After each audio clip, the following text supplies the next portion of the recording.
I'll never forget the morning I realized they'd turned my world upside down.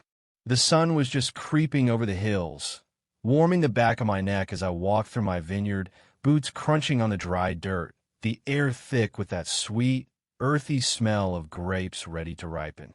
Then I heard, I didn't hear it.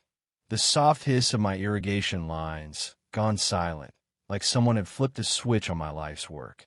I'm Jack Tanner, and that vineyard out in Willow Creek, California, is more than just land. It's my heart, my sweat, the place where I poured every ounce of myself after losing my wife, Ellie, 5 years ago. We built it together, row by row, dreaming of bottles that'd carry our names to tables across the state. But that morning, when I knelt down and felt the soil dry as old bones, I knew something was wrong.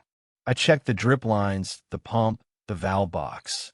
There was a shiny new padlock, gleaming like a middle finger, and a letter taped to a post from the Willow Creek HOA, signed by their president, Marcus Reed. As of September 1st, irrigation to Lot 23 is suspended for non-compliance with community water use standards. No warning, no call, no nothing, just a lock and a piece of paper telling me my vines were on death row. I tried calling the HOA office, but it was voicemail city. My hand was shaking as I stood there, staring at those rows of green I'd nursed for a decade. This wasn't a mistake. It was personal.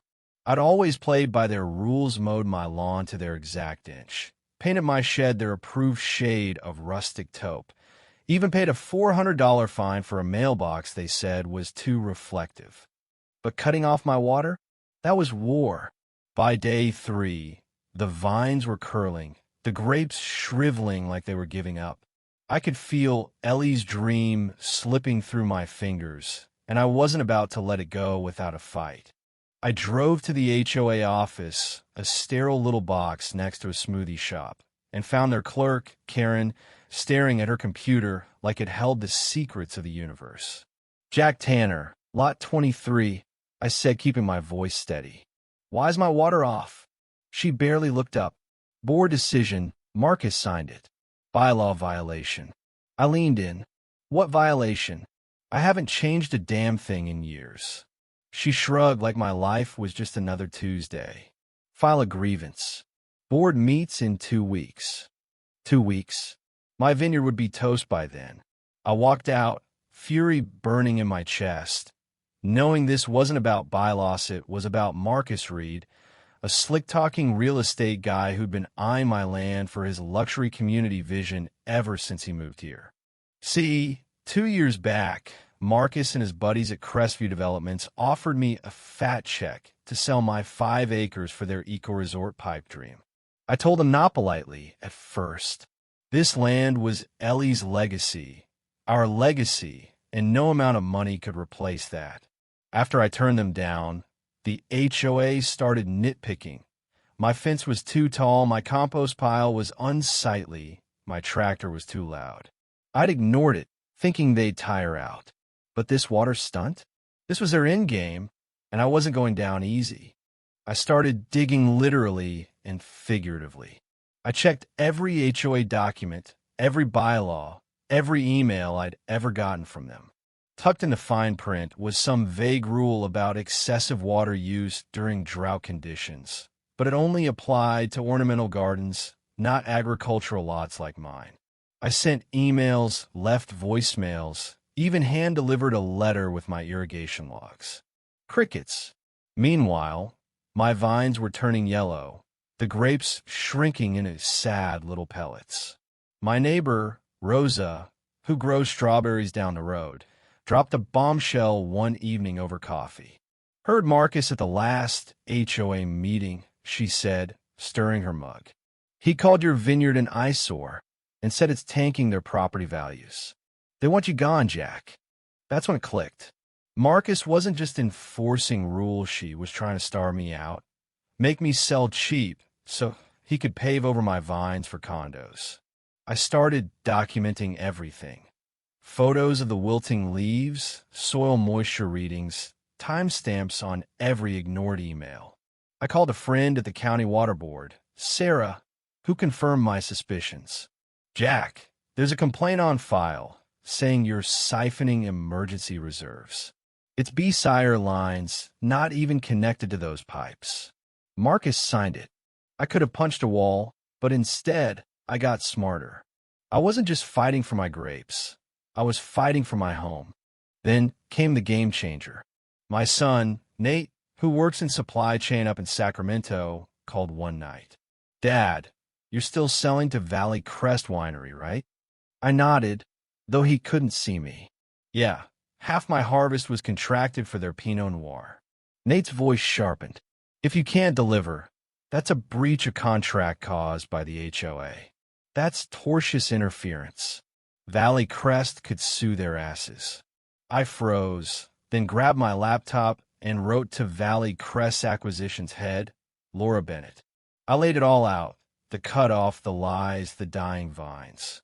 I hit send, not expecting much. Big companies move slow, right? Wrong. By 7 a.m., Laura replied, Mr. Tanner, we're reviewing your case with our legal team. Send us everything you've got. Suddenly, I wasn't alone. Valley Crest's lawyer, Tom Gwynn, called me that afternoon, his voice calm but razor sharp. Jack, this isn't just about your vineyard. If the HOA can sabotage one of our growers, they can do it to anyone. We're filing a cease and desist, and if they don't back off, we're suing. I stood in my vineyard, staring at the cracked soil, and for the first time in weeks, I felt a spark of hope. This wasn't just my fight, Anna Maria was theirs too. But Marcus didn't flinch. Instead, he doubled down. A week later, I got a certified letter, $3,000 in fines for landscape neglect and unauthorized irrigation tampering. Then code enforcement showed up, measuring my shed, photographing my gravel driveway, even citing my barn door for being non-compliant.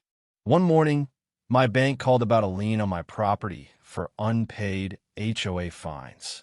A lien. I was livid, but Tom was already on it, faxing legal documents to freeze the lien and warning the HOA to back off. Still, it was psychological warfare. Marcus wanted me scared, broken, ready to sell. I wasn't breaking. I'd seen worse desert patrols in Iraq, watching Ellie fight cancer, holding her hand when she took her last breath. This was just a suit with a vendetta, so I fought back, not with fists, but with truth. I sent my story to the Willow Creek Gazette, every detail, every photo of my dying vines. They ran it front page. Local grower says HOA sabotaged vineyard for development. The town exploded. Neighbors I hadn't talked to in years messaged me, some with support, others with their own HOA horror stories. A retired farmer called about his orchard getting fined out of existence. A beekeeper said she'd fought the HOA for years over her hives. My story wasn't just mine, it was theirs. Then Valley Crest dropped the hammer. They sued the HOA, naming Marcus and his board cronies Ellen Parker, Ray Chun, and Lila Holmes for breach of contract, economic sabotage, and harassment. The charges were brutal, and the evidence me photos, Sarah's waterboard report, even leaked HOA emails was airtight. One email from Marcus to Crestview Developments read, Tanner's stubborn, but he'll crack once the vines die. Then we can rezone. Another had Ellen joking, let's fine him until he begs to sell. The arrogance made my blood boil, but it was gold in court. The HOA started to crumble. Lila resigned first, her letter short and shaky. I can't condone this anymore. I'm sorry, Mr. Tanner. Ray followed, claiming he was misled by Marcus. The neighborhood turned too. Residents formed a Willow Creek Truth group, demanding open HOA records. At a community meeting, a woman named Marla, who'd once reported my overgrown hedge, stood up and said, "We let this go too far. Jack's one of us." The room clapped, not loud, but real. I hadn't expected that. The court date came, and I walked in wearing my old Marine dress blues, not for show, but because this was my hill to die on.